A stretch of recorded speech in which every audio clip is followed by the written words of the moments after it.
regreso con Noticiero RNA Edición Internacional. Un representante del gobierno interino de Venezuela hizo una propuesta ante la OEA para rescatar democráticamente al país suramericano. El representante del gobierno encargado de Juan Guaidó ante la OEA, Gustavo Tarre, se estrenó este martes en una sesión del Consejo Permanente en la que se discutieron los planes para la reconstrucción democrática de Venezuela. El diplomático anunció además los objetivos de su delegación en el organismo regional.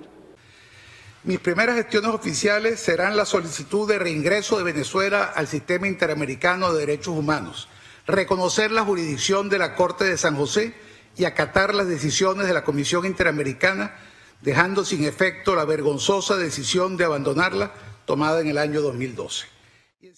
Tarre sustituye el puesto que dejó vacante la representación del gobierno en disputa de Nicolás Maduro, cuya salida voluntaria del organismo entra en efecto esta semana. Maduro considera al organismo como intervencionista e inició en el año 2017 el proceso de retiro del país. Pero a pesar de su salida ha tildado como ilegal la presencia de Tarre en la sede hemisférica, una postura que comparten algunos países como México y Uruguay, aliados y otros aliados del gobierno socialista de Venezuela como Nicaragua y Bolivia. Ya que no existe ningún respaldo jurídico ni antecedente que permita que un ciudadano designado por el órgano legislativo de un Estado miembro pueda constituirse en representante permanente con plenos poderes ante la Organización de los Estados Americanos. Pretender que la mencionada resolución sobre la situación en Venezuela sirva de respaldo para ello es violentar las relaciones diplomáticas entre estados soberanos e independientes y es una grave vulneración al derecho internacional. El embajador del gobierno encargado de Venezuela en Estados Unidos, Carlos Vecchio, consideró como histórica esta sesión ante la OEA, mientras que desde Caracas el gobierno en disputa llamó para este próximo 27 de abril a celebrar la salida de Venezuela del organismo regional. Desde Washington reportó Jorge Agobián de La Voz de América. Y en temas relacionados, la Asamblea Nacional de Venezuela aprobó un acuerdo para el desarme de grupos civiles que se mantienen constantemente en manifestación.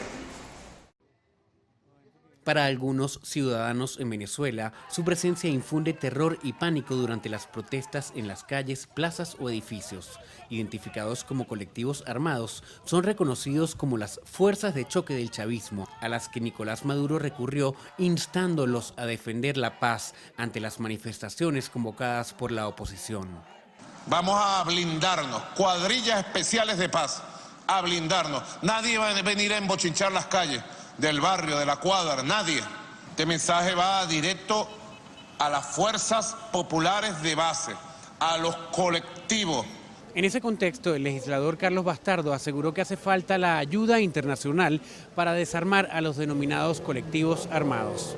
Aún que salga Nicolás Maduro y sus mafias el día de mañana, quedarían instalados en Venezuela grupos irregulares. Vamos a necesitar de apoyo internacional precisamente para poder defenestrar estas mafias. Dani Castillo, integrante de un denominado colectivo, no dudó en afirmar a La Voz de América que efectivamente ellos se preparan para defender a la llamada revolución bolivariana en todos los escenarios, incluso de violencia.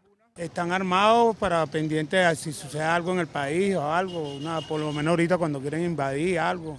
Están más entrenados que uno o algo y te enseñan, pues. Desde el Observatorio Venezolano de Prisiones, su director Humberto Prado aseguró que las armas solo deben reposar en la Fuerza Armada, que son las que aseguran el buen desenvolvimiento en una sociedad y no en grupos que él considera al margen de la ley. El que los estén armando simplemente se tiene que investigar porque tanto quien la aporta como quien la da son cómplices de un delito y tienen que ser puestas a la orden de la justicia. La Asamblea Nacional, además del acuerdo de desarme, declaró que en Venezuela hay un Estado promotor del terrorismo, razón por la cual pidió a la OEA y a la ONU que se declare a los colectivos como grupos terroristas. Álvaro Algarra, Voz de América, Caracas. Nos vamos ahora a otra región del mundo. En Tailandia se han registrado severas tormentas que han afectado 35 aldeas y más de 10.000 viviendas. Las fuertes lluvias y los vientos de hasta 70 millas por hora azotaron a Chiang Mai y otras regiones del norte de Tailandia después de que las temperaturas alcanzaron los 40 grados centígrados seguidos de intensos aguaceros. Las severas tormentas tropicales afectaron a unas 35 aldeas, dañando más de 10.000 hogares en diferentes provincias. En Concae, una niña de 4 años murió cuando las tormentas azotaron una escuela y una parte de un muro cayó sobre ella, mientras en Chiang Mai una mujer de 59 años falleció después que un árbol cayera sobre el auto de su familia. Otras 20 personas han resultado heridas en tormentas similares y los pronosticadores prevén un clima más extremo en los próximos días. Los expertos creen que la ola de calor y las tormentas anormales han sido causadas por el fenómeno de El Niño. Este es un informe de Kelly Abrego para la RNA. Y la República del Congo se encuentra en crisis debido al ébola. Los médicos que están atendiendo la emergencia han amenazado con llegar a una huelga indefinida si es que el gobierno no les garantiza seguridad. Los médicos en el epicentro de la crisis del ébola, en el Congo, amenazan con ir a la huelga indefinidamente si los trabajadores de salud son atacados nuevamente. La marcha del miércoles se produce después de que un camerunero que trabaja para la Organización Mundial de la Salud fue asesinado la semana pasada en una misión en el este del Congo. Un manifestante, el doctor Kalima Sansu, dijo que quiere que los residentes sepan que los médicos y otro personal médico del este del Congo ayuden a combatir el brote actual del ébola. Instó a las autoridades gubernamentales a brindar mayor seguridad a la respuesta de la enfermedad. El este del Congo es un área altamente volátil donde operan una variedad de grupos armados. La desconfianza de las autoridades gubernamentales ha complicado los esfuerzos para contener la mortal enfermedad del ébola desde que comenzó el brote en agosto.